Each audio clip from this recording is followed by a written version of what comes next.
UFC London betting and DraftKings show. We got 14 fights this Saturday. We got an early start time. I'm Jon Kelly. Let's hear the picks. First fight up, we have Nicolas Dalby coming in as a minus 255 favorite. The comeback on Claudio Silva is plus 215. And I gotta say, I've never been a fan of Nicolas Dalby's fighting style. He's very low volume on the feet. He's got a decent ground game, but he just really doesn't do enough to win rounds. He only averages about 1.25 takedowns per 15 minutes. Doesn't do a ton in terms of finishing ability on the mat. But this really is his fight to lose against Claudio Silva. This is a guy who turns 40 later this year and really hasn't looked good over his last few fights. He's very, very slow and seems to be slowing down as he gets older. His cardio has never been good. So really, he's just a high-level black belt that's kind of submission or bust. And it's really almost a first-round sub or bust is kind of how I view him. So even though I don't rate Dalby super highly, I do think this is his fight to lose. I could see it just being kind of a low-paced, low volume striking match where they do grapple a little bit, but Dalby probably has more control. He's just got to avoid getting submitted early, and I think he does that here. So Dalby by decision is the official pick, but in terms of DraftKings, we got 14 fights on this slate. This is just not going to be one that I'm keying in on because I don't think either guy scores well in a victory. Next fight up, we have Mandy Baum coming in as a minus 130 favorite. The comeback on Victoria Leonardo is plus 110, and Mandy Baum, last fight coming into the UFC, she made her debut against Ariana Lipski. She was a 7-0 prospect, but if you look at her regional tape, she fought a bunch of people that were not good on the regional scene.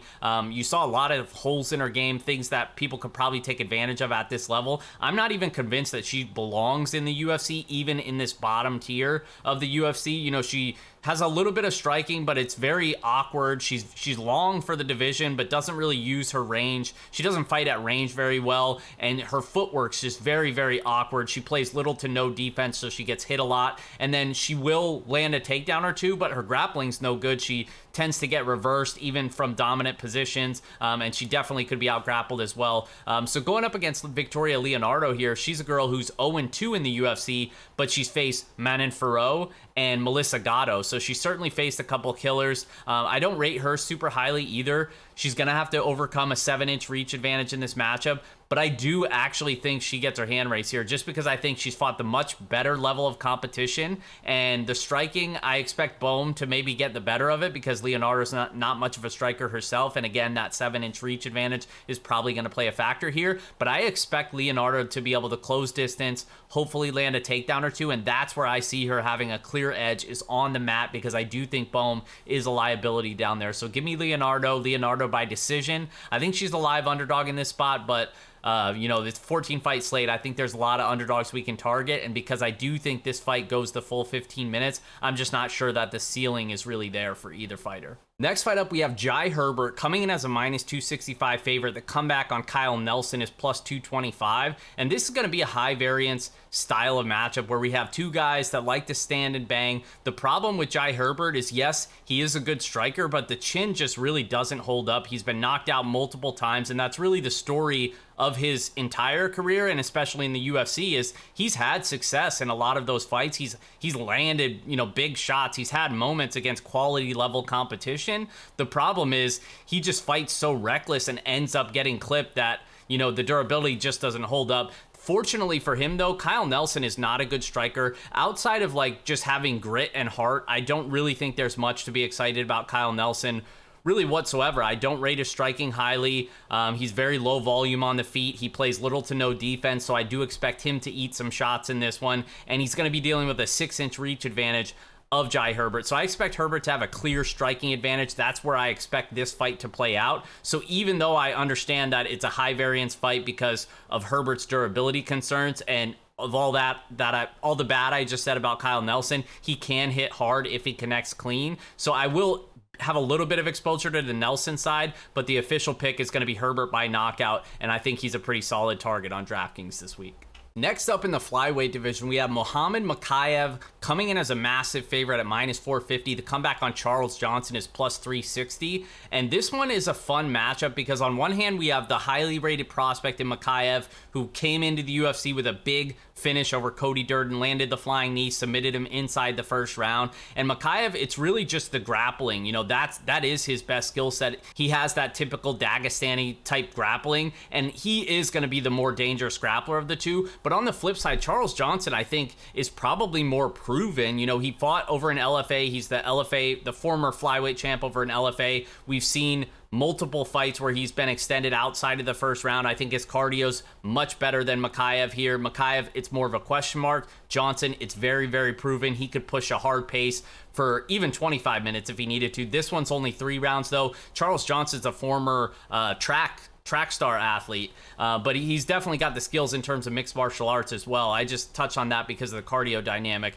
but I do think that this fight is going to play out more competitively than these odds suggest. I don't hate taking a small play on Charles Johnson just because I think the line is wide, because we do have a lot of questions on the Mokaev side. Like, I do think he's kind of a stud prospect, but I also think Charles Johnson is pretty legit. Like, if this were anybody else, I'd probably be saying, oh yeah, Mokaev probably takes him down and subs him. But Charles Johnson so far has been pretty proven. Like, he has a good get-up game. I expect him to be the better striker of the two in this matchup. You know, he does kind of fight with his hands down at times, but I don't think Mokaev has the power to make him pay. And then in terms of the grappling, it's just, he just cannot put himself in compromising positions. He was taken down over in LFA where he gave up his back to one of those guys. Like, if he does that here, he's probably going to get choked out. So it's really just minding his P's and Q's. If he does that, works back to his feet after a couple takedowns, extends this fight over the course of 15 minutes, then I think he is super live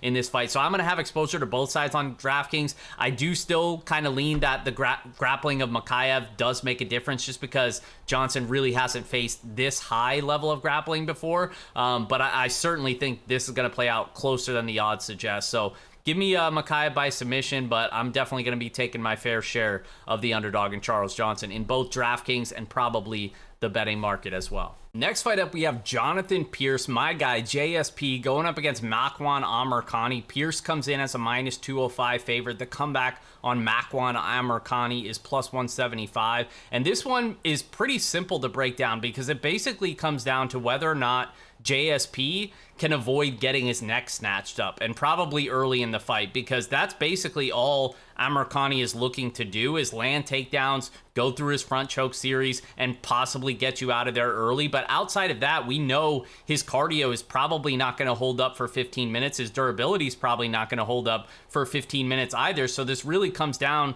to whether or not JSP can avoid getting submitted early in this fight, because when it comes to the striking, I don't rate JSP's striking super high. You know, his defense specifically needs work. He eats a lot of clean shots, and honestly, his chin, I think, is not very good.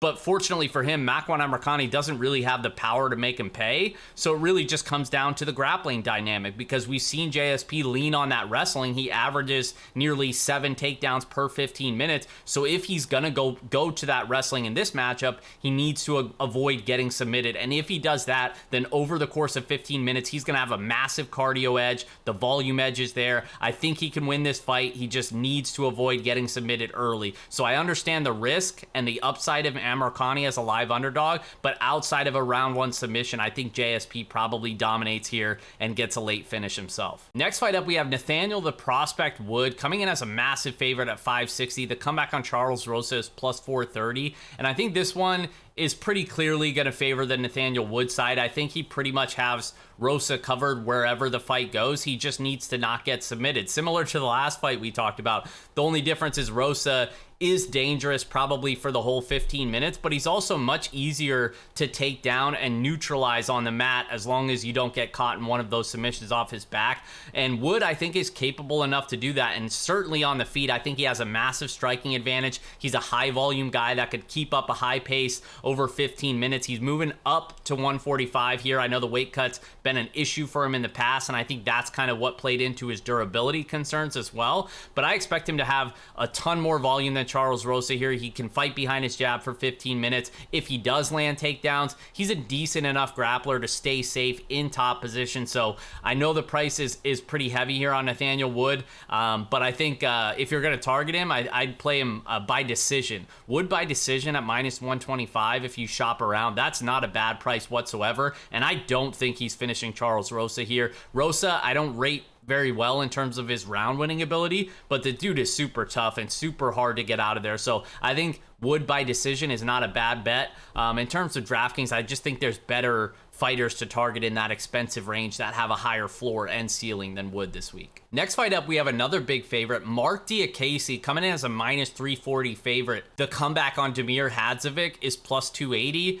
and this one's pretty straightforward as well. You know, I think this is Diakase's fight to lose here because I expect him to have the wrestling advantage in this fight. I think he's a better striker as well. Even though he doesn't put a ton of volume out there, he is a technical kickboxer. He does have those flashy spinning kicks to worry about for on the Hadzovic side. And Hadzovic is really just a low volume power puncher, and I'm not even really sure that he has a ton of power. You know, he does have 7 knockouts to his record, so it's not like he has no power, but I'm not saying that he's like this huge knockout threat here. And against a guy in Diakase who's never been knocked out in his entire career, I just think he stays safe. He puts more of the bigger shots on Hadzovic and lands multiple takedowns like we've seen him do recently. So Diakase by decision is the official pick, and he's a pretty solid play on DraftKings as well. Next fight up, we have Mason Jones, the 345 favorite. The comeback on Ludovic. Klein is plus 285. Mason Jones taking the fight on short notice here, but he's the rightful favorite. I think he's going to put a ton of volume on Ludovic Klein. I don't think Klein could really match the pace of Mason Jones. And Jones, well, he does tend to eat a lot of shots, which is concerning.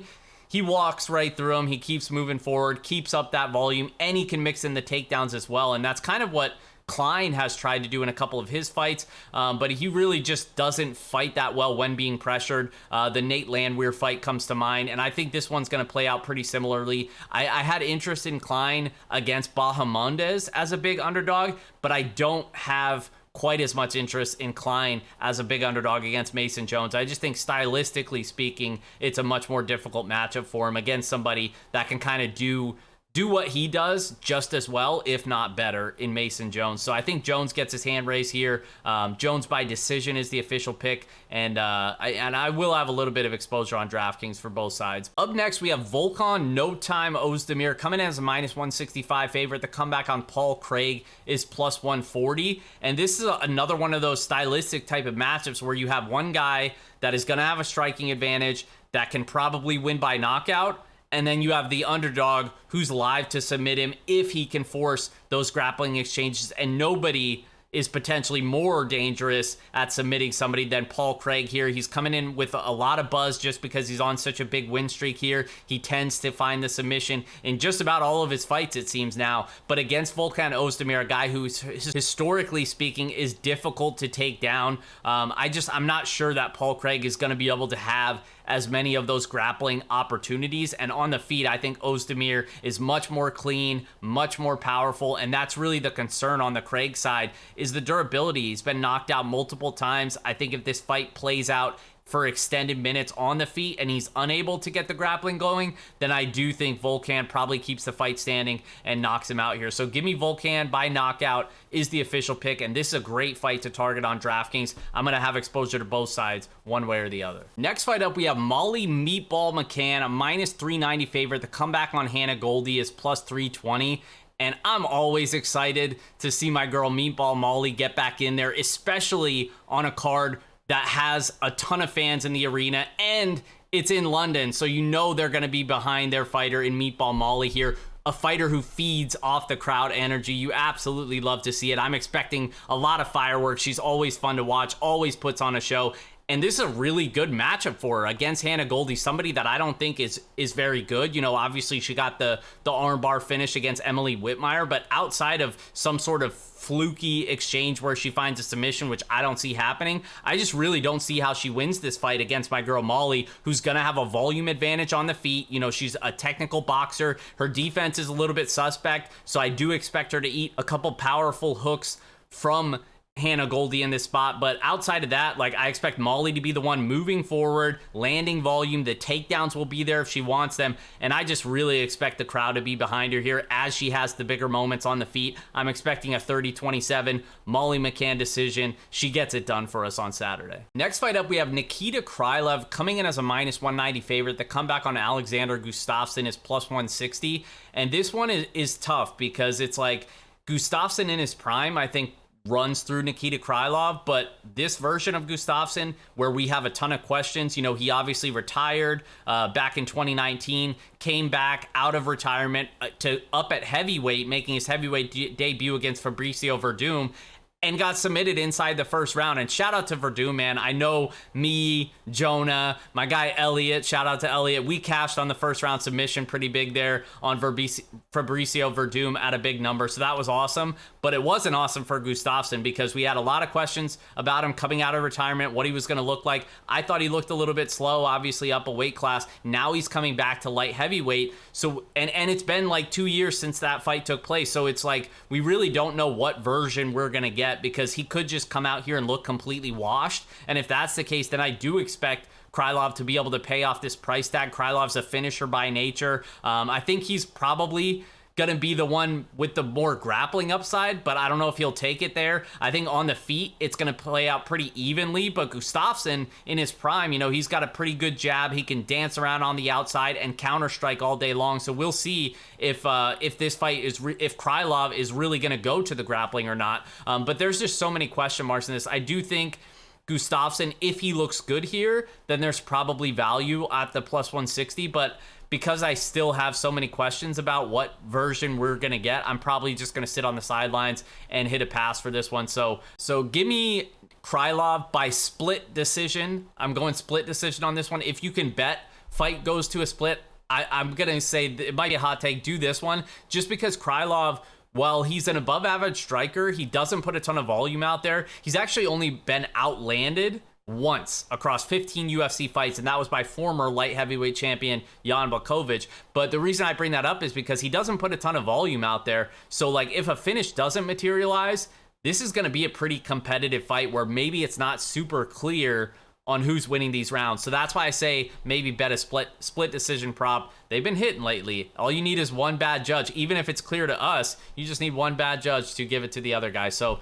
Krylov by split decision. I'm actually thinking that this fight doesn't have a ton of upside though for DraftKings, so I'll probably mostly fade it. And up next, the fight that everybody can't wait for. It's going to be my guy Paddy Pimblett, Paddy the Baddie, a -245 favorite. The comeback on my other guy, Jordan Levitt, is +205. And I know everybody wants to see Jordan Levitt twerk on the corpse of Paddy Pimblett here, but I like both of these guys, man. I wouldn't be mad if either of them win. I wouldn't mind seeing Paddy's little dance. I wouldn't mind seeing Levitt twerk on him like he says he's going to. But in terms of the matchup, I really do think this is a very winnable matchup for Paddy Pimblett here. I understand there's holes in his game, but I just don't think Levitt's the guy to take advantage of those holes. I think against Paddy, I want somebody that's powerful on the feet, that's going to take advantage of how lazy he is defensively in terms of the striking.